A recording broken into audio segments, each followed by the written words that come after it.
Nesse capítulo, nós vamos revisar algo que é fundamental para compreender o grego bíblico: a morfologia.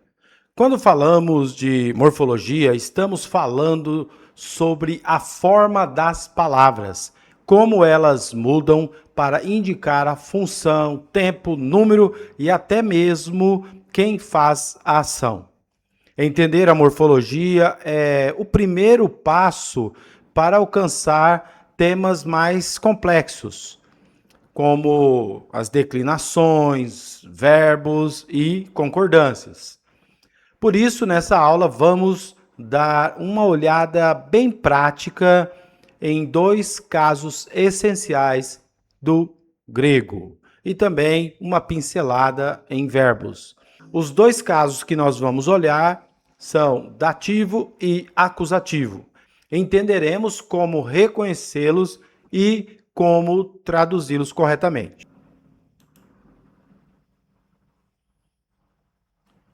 Então, neste capítulo, o nosso foco está nesses dois casos, o dativo e o acusativo. O dativo é aquele caso que representa o objeto indireto e o acusativo que representa o objeto direto. Vamos entender suas funções e formas e ver como cada um deles enriquece o texto bíblico. O grego é uma língua extremamente precisa, mas ao mesmo tempo flexível.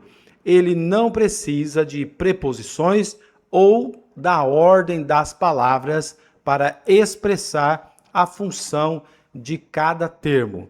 Tudo isso é mostrado pelas terminações. E é isso que nós vamos aprender na aula de hoje, começando pelo caso dativo.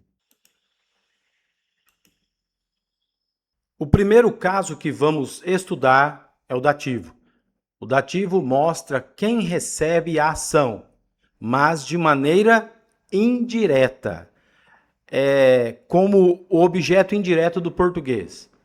Antes de vermos isso no grego, vamos revisar o conceito em português, para entender o paralelo entre as duas línguas. Então a pergunta é: o que é o objeto indireto no português? Em português, o objeto indireto é aquele que vem acompanhado de preposição. Geralmente a preposição a ou para. Temos aqui um exemplo que nos ajuda a entender isso. Entreguei o livro ao aluno.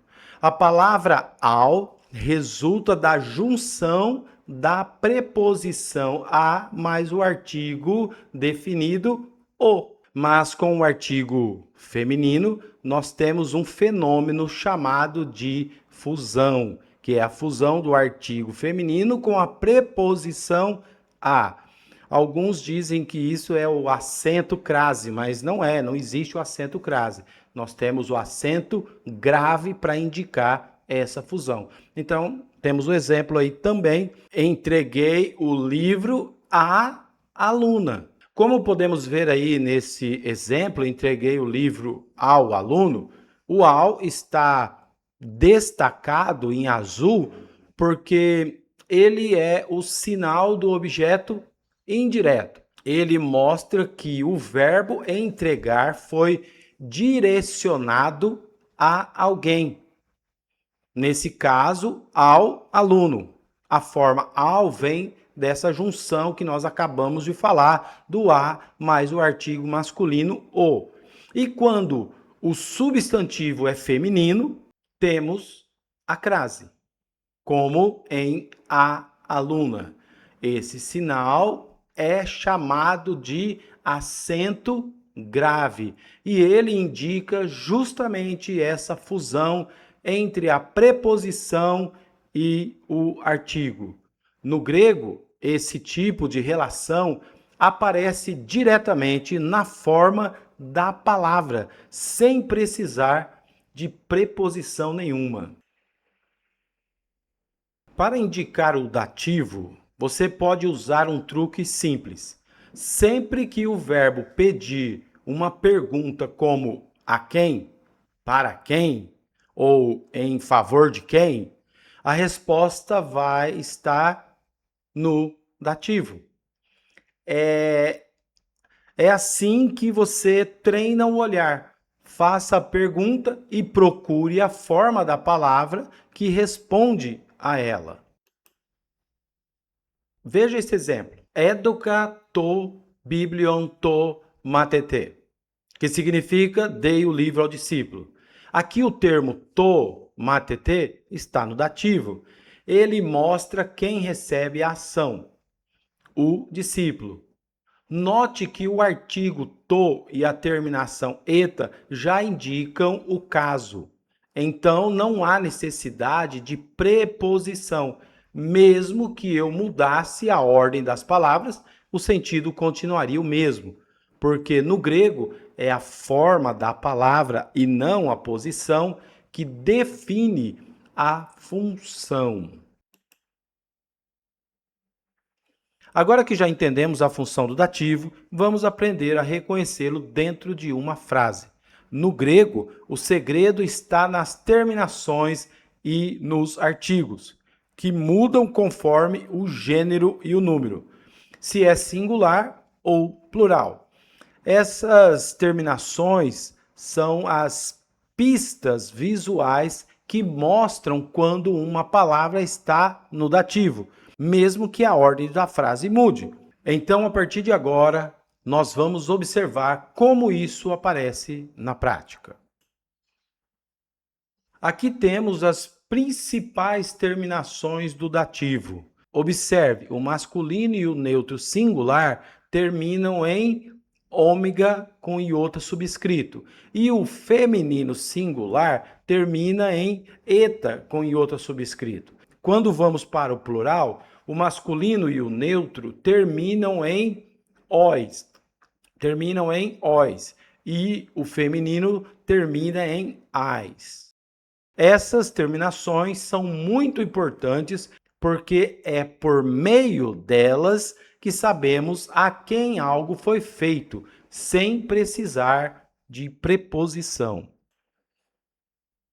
Agora observe como os artigos seguem o mesmo padrão das terminações. Nós temos o to para o masculino singular, o te para o feminino singular, o tois para o masculino ou neutro plural e tais para o feminino plural. Note que o artigo e o substantivo normalmente rima na mesma terminação. Ou seja, ambos terminam no mesmo jeito. Geralmente, às vezes tem pequenas mudanças e veremos isso nessa aula. Isso facilita muito o reconhecimento quando você está lendo o texto grego. É como se o artigo e o substantivo formassem um par visível que indica o caso. Agora eu quero apresentar um diferencial aqui do curso que eu estou oferecendo e do manual que eu estou escrevendo. Algo que eu não encontrei em outras gramáticas de grego bíblico. O pequeno diferencial é que eu decidi organizar os conteúdos por níveis de dificuldade. Algo que vai aparecer daqui para frente em todas as aulas e capítulos quando necessário. A ideia é simples. Começarmos com o mais fácil, aquilo que é mais intuitivo, mais visível e depois vamos avançando gradualmente, até aqueles que exigem mais atenção e prática. Isso ajuda muito, porque quando o aluno entende o padrão mais fácil, ele consegue reconhecer o mesmo padrão nas formas mais complexas. É um princípio de aprendizado progressivo e o grego se torna bem mais fácil e acessível. Então vamos ver agora como isso se aplica aqui no caso do dativo.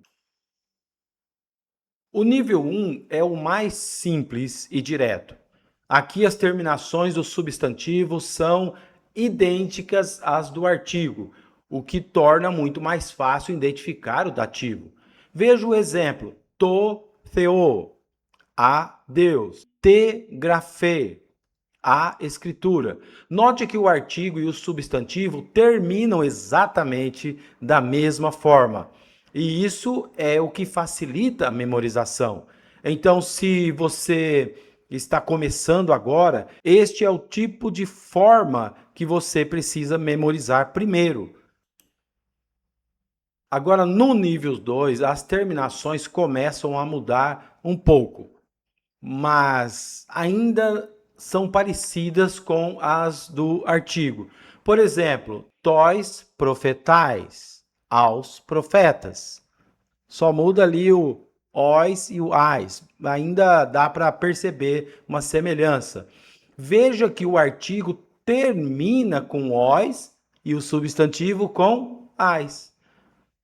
Diferentes, mas bem próximas. O que ainda ajuda o aluno a reconhecer o padrão. Já o nível 3 é o mais desafiador.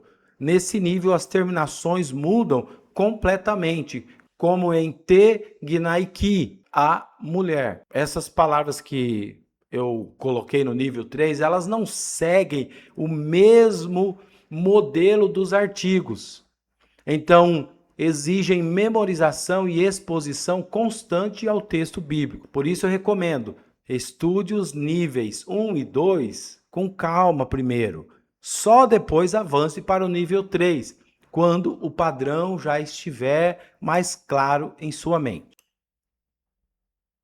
Agora que já entendemos bem o dativo, vamos seguir para o acusativo, que é o caso do objeto direto. O acusativo indica quem ou o que recebe diretamente a ação do verbo, ou seja, aquilo que é afetado pela ação. Mas antes de vermos isso no grego, vamos relembrar o que é objeto direto no português, porque esse é o ponto de partida para entender a função do acusativo. Para relembrar, precisamos fazer a pergunta o que é objeto direto. O acusativo é o caso que indica diretamente o objeto que sofre a ação do verbo. Ele é crucial para a estrutura da frase, pois revela quem ou o que é impactado pela ação expressa. Em português, o objeto direto é aquilo que recebe a ação do verbo sem preposição. Por exemplo, eu vi o homem. O verbo é transitivo direto e o homem é o verbo que sofre diretamente a ação de ver, diferente do objeto indireto, que vem com preposição, como dei o livro ao aluno. Aqui não há preposição alguma. Então, o acusativo no grego cumpre exatamente essa função.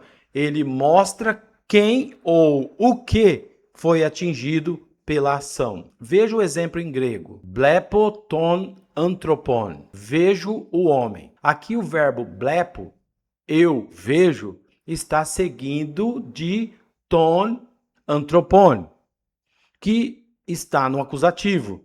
Esse caso mostra quem é visto, ou seja, quem recebe diretamente a ação do verbo. Note que o artigo ton e a terminação on no final de anthropon são as marcas visíveis do acusativo.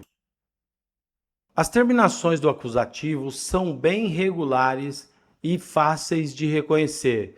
No singular, tanto o masculino quanto o feminino costumam terminar em ni, como em ton anthropon. O neutro também usa o ni, mas o artigo muda, como em to paidion, a criança. Já no plural, aparecem terminações como os para o masculino e as para o feminino. Por exemplo, tus profetas, os profetas. É importante perceber que o acusativo normalmente indica ação direta, algo que é feito sobre alguém ou alguma coisa. Aqui nós temos o título comparando com o português. E essas imagens representaram essa ideia de comparação entre dois mundos, o grego e o português. É interessante porque quando estudamos um idioma novo, Quanto mais ele aparece com o nosso, mais fácil é de entender e memorizar. E no caso do grego, isso é uma grande vantagem. O português tem muitas palavras derivadas do grego, principalmente na área da teologia, da filosofia e da ciência. Então, sempre que você encontrar uma palavra parecida, use isso a seu favor. É um ponto de conexão linguística. Essa comparação vai nos ajudar a compreender melhor como o português e o grego se estruturam de forma diferente. Vejam esse exemplo simples. O homem viu o menino viu o homem. Aqui, apenas invertendo a ordem das palavras, o sentido da frase muda completamente. Em português, o sujeito é identificado pela posição antes do verbo e o objeto direto vem depois do verbo. Mas essa dependência da ordem é o que faz o português ser um idioma pouco flexível na estrutura da frase. Veja a dificuldade no português. Olhe esse exemplo aqui. Paulo disse a Pedro que ele estava errado. A pergunta é: quem estava errado? Paulo ou Pedro? Essa frase é um ótimo exemplo de ambiguidade no português. A estrutura da língua não deixa claro a quem o pronome ele se refere, principalmente numa frase como essa fora de contexto. E esse é um dos problemas típicos no português. A falta de marcações das palavras que mostram quem está praticando a ação. Veja a facilidade no grego koiné. Aqui nós conseguimos observar como o grego koiné resolve esse tipo de problema de ambiguidade com muita facilidade. Na frase Paulus eipen Petro hotis autos hemarten, temos Paulus no nominativo, ou seja, ele é o sujeito. Já Petro está no dativo, o que indica para quem Paulo disse. Então, mesmo que eu inverta a ordem das palavras, dizendo Petro eipen Paulus, a função de cada uma continua a mesma, porque o caso de cada palavra mostra seu papel na frase. Isso é uma das grandes belezas do grego bíblico, a clareza gramatical. No grego, as terminações dizem tudo. Agora que entendemos a diferença entre o português e o grego, vamos falar de um conceito fundamental na gramática grega: a declinação. Na verdade, a declinação, por ser algo que nós não temos no português dessa mesma forma, é algo bem complicado para entender no começo. Então, o que é declinação? A declinação é o processo que muda a forma das palavras para mostrar sua função dentro da frase. Ou seja, a terminação da palavra indica se ela é sujeito, objeto, posse ou destinatário. É isso que faz o grego ser tão preciso e, ao mesmo tempo, tão rico. A palavra declinar vem exatamente dessa ideia, mudar a forma de uma palavra para que ela revele sua função. Assim como um verbo pode mudar de forma conforme o tempo ou pessoa, os substantivos, pronomes e adjetivos também mudam. Mas no caso deles, a mudança indica o papel que exercem na frase. Cada caso no grego tem uma função muito bem definida. O nominativo marca o sujeito, o acusativo indica o objeto direto, o dativo mostra o objeto indireto ou o destinatário, e o genitivo representa a posse, como em O Livro de Paulo. Essas terminações são o que permitem entender quem faz a ação e quem a recebe, mesmo que a ordem das palavras mude completamente. Veja este exemplo com a palavra logos, que significa palavra, verbo ou mensagem. Ela muda de forma conforme sua função na frase. Logos, sujeito, nominativo. Logo, posse, genitivo. Logo, destinatário, dativo. Logon, objeto direto, acusativo. Essas variações são a essência da declinação. Uma única palavra se transforma conforme a função que exerce. Então, resumindo, declinar é mudar a forma da palavra para mostrar seu papel na frase. Essa é a base de toda a estrutura do grego bíblico. E entender isso facilita muito a leitura e a integração do texto original. Para concluir esse bloco, vamos reforçar a ideia principal. No português, a preposição das palavras é o que determina sua função. Já no grego, as terminações é o que mandam. Essa diferença é o que torna o grego uma língua tão flexível e exata. E também explica por que é tão importante estudar a morfologia e os casos.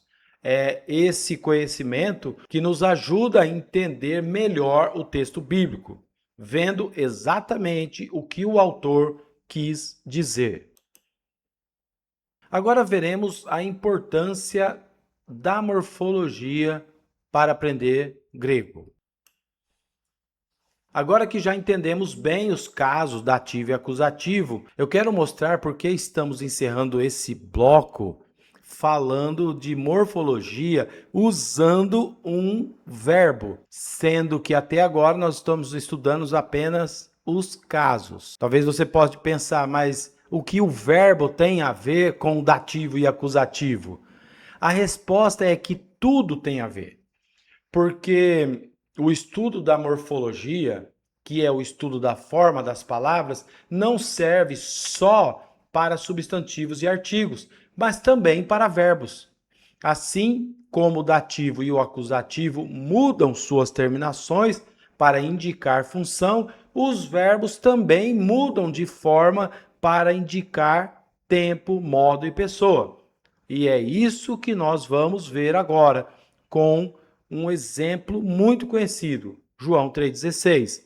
É claro que ainda vamos ter aulas falando sobre os verbos. Aqui é apenas uma pincelada do que nós vamos aprender a respeito de verbo. Nesse versículo tão conhecido, porque Deus amou ao mundo, temos um exemplo perfeito do funcionamento da morfologia verbal.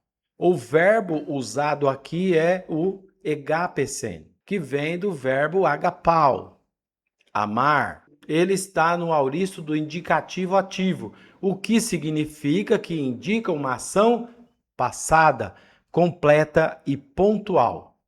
Esse detalhe é incrível, porque mostra que o amor de Deus foi um ato concreto e definitivo. Cada parte dessa forma verbal carrega informações precisas sobre o tempo, modo e pessoa. E é isso que nós vamos observar agora. Aqui está o verbo agapesen, dividido em suas partes. Eta é o prefixo que indica o tempo passado. Este prefixo é chamado de augmento e aparece nos tempos como o aoristo imperfeito e mais que perfeito. Agape é o radical, o núcleo do verbo, que traz o sentido básico de amar. Sigma. A letra sigma é a marca do tempo verbal, indicando que estamos diante do aoristo, que descreve uma ação completa e pontual, sem foco na duração. E a terminação N é a desinência, que indica pessoa, número e modo. Aqui significa terceira pessoa do singular, modo indicativo, voz ativa, ou seja, ele amou. Note como no grego cada pedacinho da palavra tem uma função clara. Isso é morfologia. Isso é morfologia na prática.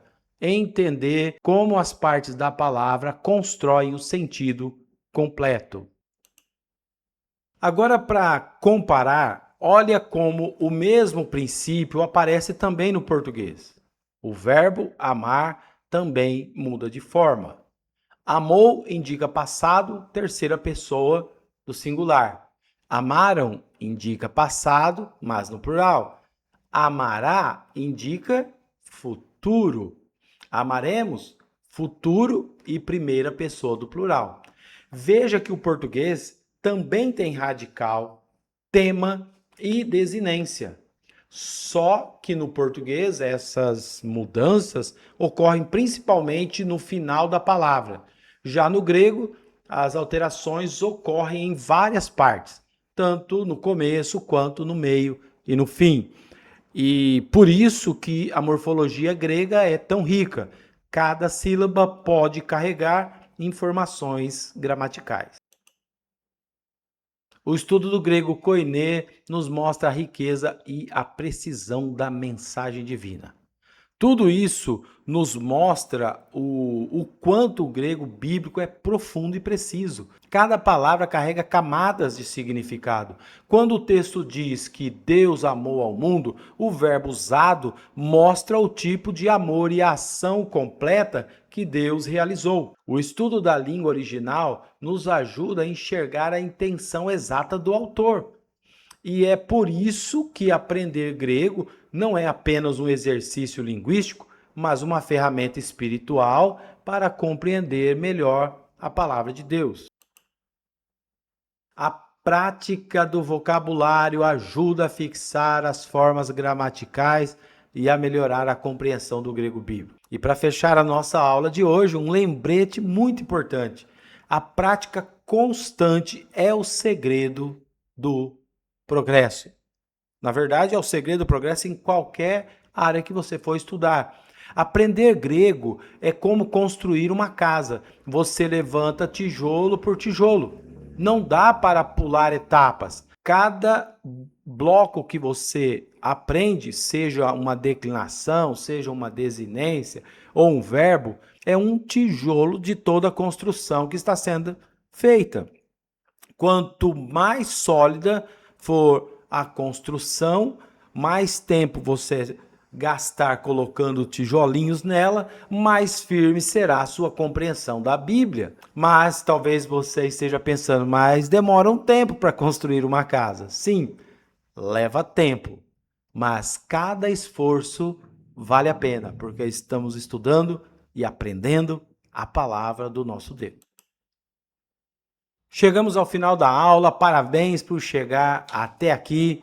Se você acompanhou toda a aula, já entende como as formas das palavras revelam as funções e como isso se aplica tanto aos casos quanto aos verbos.